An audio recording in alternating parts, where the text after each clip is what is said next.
Hello and welcome back to the next video in this series on bug out bags and the plan. Today we're going to talk about the 6 primary components of wilderness survival. This is basically the core elements that doesn't really depend on what you're prepping for. These skills and components are what makes the foundation or the basis to your survival. You might be asking yourself, what is the best way to approach basic survival skills? Especially since there is so much information available, here are 6 primary components of wilderness survival to help you thrive in any situation.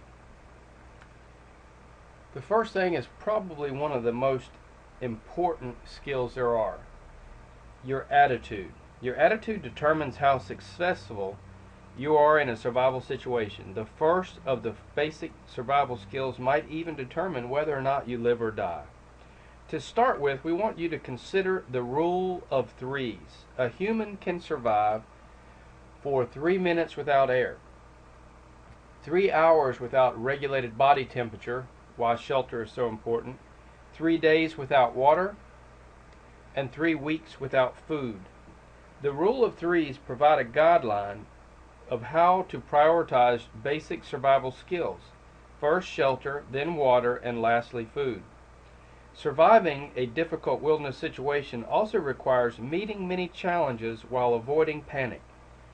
When faced with potential survival situation, remember to use the acronym SPHERE. The first is to stop. You want to stop and get your bearings and get control of everything. Then you want to plan. You want to plan out what you're going to do, how you're going to do it, the whole scenario that you're going through. Then you want to execute the plan. Then you're going to assess how things are going and went with your execution. And then you want to reevaluate your situation, and you just want to continue to reevaluate and plan and re-execute as you go along. By systematically assessing, planning, and executing your basic survival skills, you will help keep your mind and body actively engaged in addressing your situation. This will greatly aid in avoiding panic and other negative states of mind. By upholding an upright attitude, your chances of surviving are greatly improved. The next is shelter. Many people who are forced into a survival situation often get into serious trouble because of direct exposure to the elements. Most people in survival situations die of hypothermia, which can be easily avoided with basic survival skills. Being able to build a shelter is of paramount importance in a survival situation. It is extremely important to prevent or minimize heat loss, or if in a desert environment, to minimize water loss. Here are some things to think about when you're building a shelter. The first is location. You want to be away from any hazards, deadfalls, flood-prone areas, anything that could cause a danger to you while you're sleeping, but you still want to be near the materials to build your shelter and to gather firewood and fresh water source. The next, you want to consider insulation. Insulation from the ground, from the wind, from the rain. You want to be able to either protect yourself from losing the body heat that you have, or to get more airflow and everything to keep your body cool for desert and high temperature situations. The next is the heat source. How are you going to heat the shelter? Is it going to be body heat, as in you would heat with a snow cave, or is it going to be fire heated? The next is very important, whether or not it's going to be a personal shelter, or if you're traveling with a group and you need a bigger group shelter. This will determine it will help determine the location and the size and the type of shelter you may use. There are many types of shelters to consider, including natural shelters such as caves, hollow stumps and logs, as well as building shelters such as a debris hut, lean-tos, debris teepee, scout pit, or snow shelter. Of all the shelters listed, the debris hut is often the most practical to construct in almost any environment. The next is water. Since the human body is composed of up to 78% of water, it should be of no surprise that water is higher on the list than fire or food.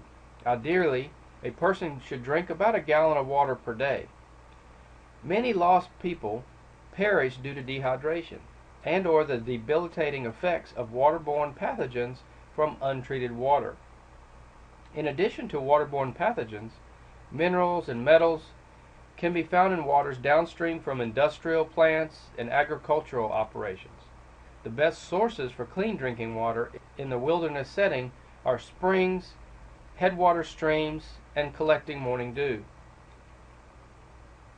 Popular modern methods for purifying treating water include filtering pumps and chemical treatments such as iodine. These can be efficient and effective solutions if you have access to these items in a survival situation. An herbal treatment is another method in which water may be purified from viruses and bacteria. Grapefruit seed extract is sold as a water purifier, although there is some debate on whether or not it is 100% effective. The most widely used and proven method for safely purifying water is boiling. Bringing water to a boil and allowing it to continue to boil for 2 to 3 minutes will kill bacteria and viruses. By maintaining a level attitude, creating a shelter, and obtaining clean water, a person can successfully survive for many weeks.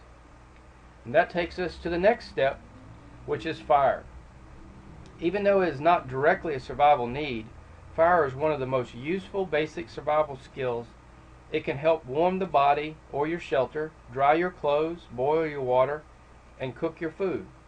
Also, fire can provide a psychological support in a survival situation, creating a sense of safety and security. Ideally, when traveling in the wilderness, it is best to carry multiple fire-starting tools, such as lighters, matches, flint and steel, magnesium bars, etc. Even with these implements, starting a fire can be challenging in inclement weather. We highly recommend practicing fire starting in different weather conditions within different habitats. Good fire-making skills are invaluable. If you were to find yourself in a situation without a modern fire-making implement, fire by friction is the most effective primitive technique. Most friction fire-making methods include bow drill, hand drill, fire plow, and fire saw. The next is going to be food. You might be surprised to see food so low on the basic survival skills priority list. Though we can survive for much longer without it as compared to shelter and water. Remember the rule of threes. Humans can survive without food for roughly 3 weeks, though I'm not sure you would want to go that long without food. Thankfully, most natural environments are filled with a variety of items that can meet your nutritional needs. Wild plants often provide the most readily available foods, though insects and small wild game can also support our dietary needs in a survival situation. Here are a few plants that are abundant throughout North America. The first is going to be a cattail. It's known as the supermarket of the swamp. The roots, shoots, and pollen heads can be eaten. Conifers, the inner bark, known as the cambium, is full of sugar, starch, and calories, and can be eaten on most evergreens, cone-bearing trees, except for the yew, which is poisonous. Grasses, the juices from the leaves can provide nutrition, and the root crumb can be roasted and eaten. Oaks, all acorns can be leached of their bitter tannic acid and then eaten, providing an excellent source of proteins, fats, and calories.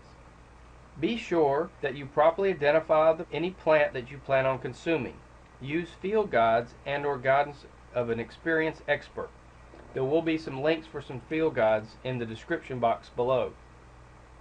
Many plants can be difficult to identify, and some edible plants have poisonous look-alikes. If you cannot identify the plant, do not eat it. That takes us to the final skill. The naturalist skills. The more you know about nature, the better you'll be able to survive in the outdoors. To be great at wilderness survival, beyond the basic survival skills, requires an in-depth understanding of a variety of nature skills. For example, wildlife tracking skills allow one to effectively locate wild game for food, and knowledge of herbal medicine allows one to heal illnesses with wild plants, especially for the situation where you may choose to purposely practice survival living for a lengthened period of time. Naturalist knowledge is absolutely invaluable. All of our hunter-gatherer ancestors had classification systems for living organisms, knew their names, understood their uses, recognized how they interrelated with each other, and were aware of exactly how to utilize those resources in a sustainable fashion. The knowledge was at the foundation of their ability to thrive within the natural environment. For even the recreational wilderness skills practitioner, a basic knowledge of the natural sciences such as botany, ecology, geology, etc. can be very useful and enriching. A great place to start is by purchasing the relevant plant and animal field guides for your region. These resources can help you begin to identify species and understand how they relate. There will be some links in the description box below for you to locate those items.